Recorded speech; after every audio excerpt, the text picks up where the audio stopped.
So let us continue, children. The transitive and intransitive verbs, we finished up to transitive verbs. Now I am moving on. We have to study what are intransitive verbs. An intransitive verb makes a complete sense by itself. Example, the baby was smiling. Now smiling gives complete sense. That is the verb, that is the word added to the sentence the baby was, and smiling, when it is added, it gave complete sense. Another example, the soldiers walked briskly. So look at the sentence here again. This doesn't require any object and it gives complete sense, or you understand it has a complete meaning in this sentence. So smiling, was smiling, and walked are intransitive verbs. Intransitive verbs do not need or require any object to complete their action. Moving on, verbs of incomplete predication. They are, the child was hungry. Now look at these sentences. Both these sentences have intransitive verbs, are and was. The first one doesn't make any sense, while the second one makes a complete sense. So, an intransitive verb that needs another word to make complete sense is known as a verb of incomplete predication. The word that is added is called the complement of the verb. So in the second sentence, what was the word we have added? Was hungry.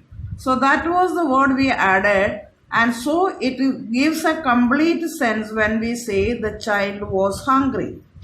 Now, another way I can explain you so that you will get it clear.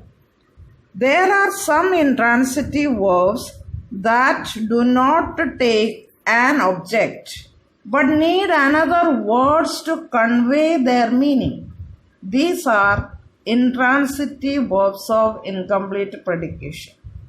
The word or words that are used to complete their meaning or sense are called complements. Now, did you get it, children? So this is how we have understood what are transitive verbs and intransitive verbs. Now moving on, the be verb. The be verb include is, are, am, was, were. Is the most important verb of incomplete predication. Another thing, appear, seem, and become are also verbs of incomplete predication. In some contexts, feel, look, grow, turn, smell, prove, fall, go, keep, etc. can also be used as verbs of incomplete predication. So I am just giving you examples or giving you some words which you may find it in sentences, and you can at once understand, oh, this word or this verb is like an incomplete predication. Look at the following uses. All living things can feel. See, the verb like feel is come right at the end, and so it is an intransitive verb. It gives complete sense here. Next one, the water feels warm. The same word feels is verb here and warm is the complement. Now feels, verb of incomplete predication. Now complements can be of two types, subject complements and object complements. Let us see what is subject complements. Complements that tell us more about the subject of the verb are called subject complements.